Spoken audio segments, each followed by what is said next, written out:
G'day fellas and welcome to a casted game. Spawning in up on the north side of the map, we have got the one, the only, the Viper. He's going to be playing the French for us today.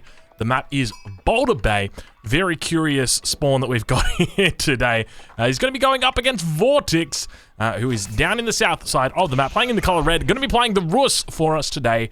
And let's talk a little bit about what we've got going on today. So this is the Steel Series Prime Cup. This is the quarterfinals. The finals, I'm not sure exactly what the best thing. In Australia, it's a little bit different. So we go like quarterfinal, semi-final, final, and then grand final. So the grand final is like the very final match. This is the one before the grand final. So whatever you call that is, probably not quarterfinals, maybe semi-finals probably makes a bit more sense. In the Steel Series Prime Cup. So this is hosted by them. So a big shout out to them. Thank you very much for hosting this beautiful tournament for us. It's been absolutely marvelous.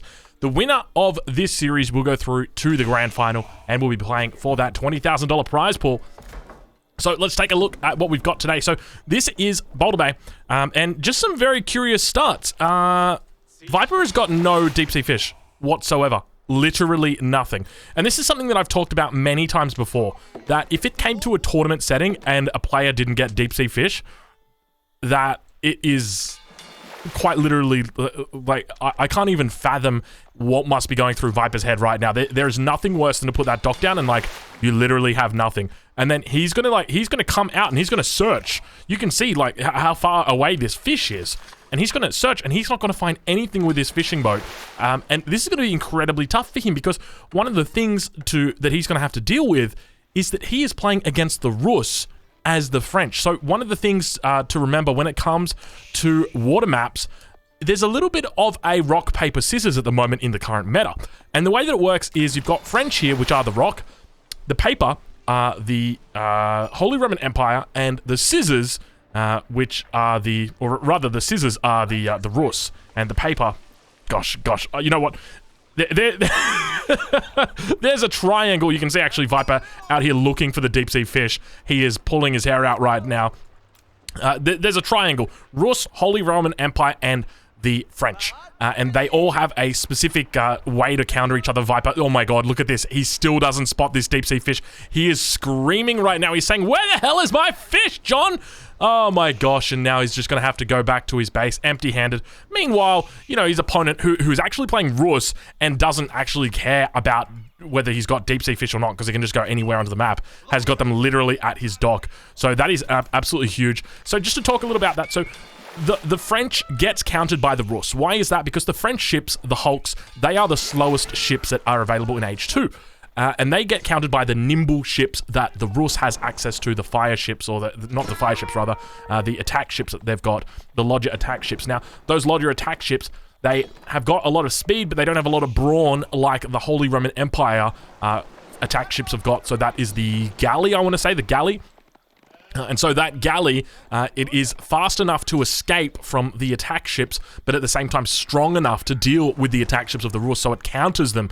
And then the French actually counters the Holy Roman Empire, because the French has just got so much more brawn than the Holy Roman Empire galleys have got, and so they're able to counter it. Beautiful little micro right there from Viper, taking out that sheep carcass, preventing his enemy from grabbing it. I think he's just going to fall back at this point, but he realizes he's in a bit of a difficult spot. He's just returned or resulted, relegated, I guess is probably the best way, to shorefish.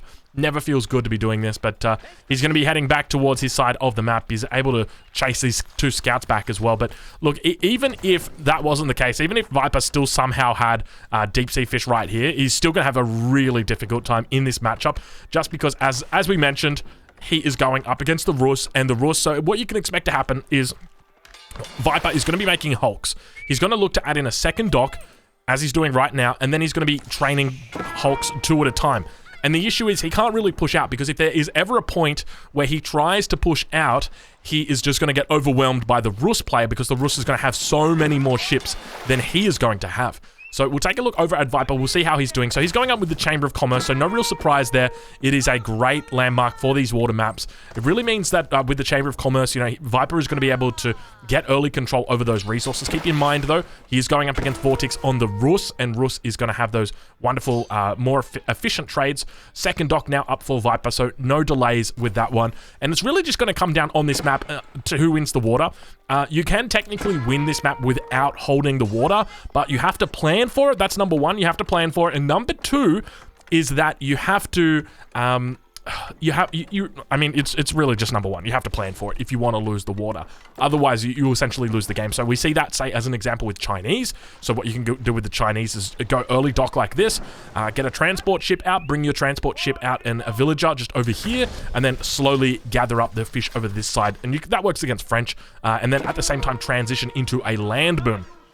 But we'll take a look at Vortex. We'll see exactly how he's doing. He's got an attack ship that's already moved over towards Viper's fishing boats. He has probably scouted out that Viper doesn't have any deep sea fish nearby. He hasn't even scouted out this one fish that's out here. Attack ship now going to be firing upon the ships or the docks of Viper.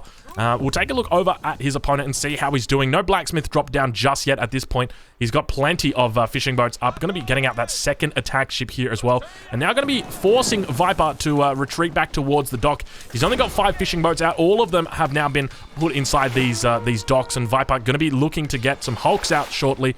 At the same time, he is actually getting raided over on his gold mine by Vortex. Vortex being very annoying out over there. And Vortex picking up some early idle time here from his opponent. So very well played. Viper now going to be looking to trade out. So you can see that he's already traded away 100 gold right there. He's got 15 idols, though. That's a huge amount of idols. So he's got to be careful with exactly what he looks to do. Villager did actually go down on this gold mine. So Vortex doing a pretty decent job there.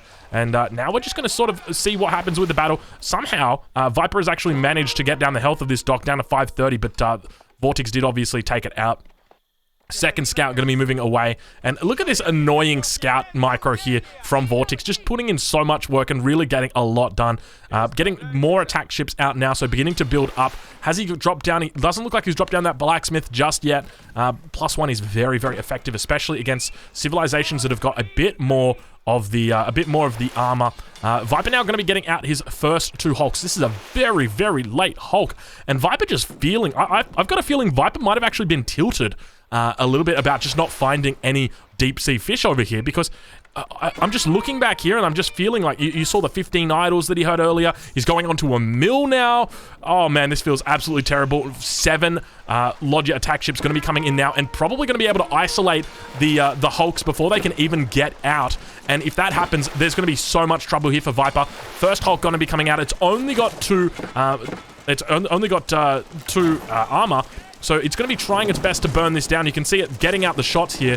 We've got the second one out. He's going to be trying his best to spin and win. But first one is probably going to be going down here. Not microing that one Lodger attack ship down. It looks like it's so close it manages to go down. But still Viper now going to be losing his second hulk after the first one has gone down. He's in a bit of a difficult spot here because this is a nice early attack coming out from Vortex. But you really got to start asking the questions. Is there anything that Viper can do? Viper manages to hold on. You can see he is training out more units at this point in time. Got that third hulk going to be coming out. But having lost that first one, it's going to make it so much more difficult for Viper because behind this, Vortex is going to be able to return back to base. He's going to be able to heal up underneath this. You can see how easily and how quickly these fishing boats or these attack ships, Lodger attack ships, actually heal up. Walls coming down now for Vortex as well, looking to prevent any transmission, any transfer of troops across that top area. Probably the best way to say it, but we'll take a look at Viper, see how he's doing. Still got the villagers queued up at the moment. He's got fishing boats out, but obviously they're not doing the best. They're not the most efficient at the moment, just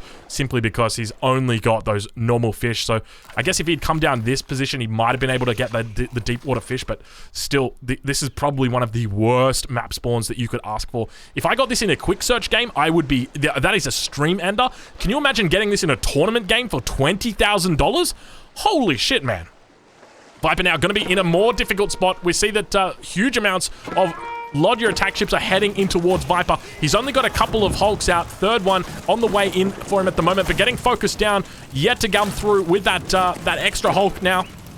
And it looks like Viper is going to be in a very difficult spot, going to be losing that. And Viper just taps out before the 10 minutes is even up. Viper literally taps out. He says, I don't want anything to do with this game. I didn't have fish. He tries to save the mental and just moves on to the next one. I got to tell you what, if I was an admin watching that game, that would have been a definite admin restart. Absolutely terrible stuff there. Hopefully that gets fixed up shortly in the patch. Thank you guys for watching. I'll catch you guys in the next one.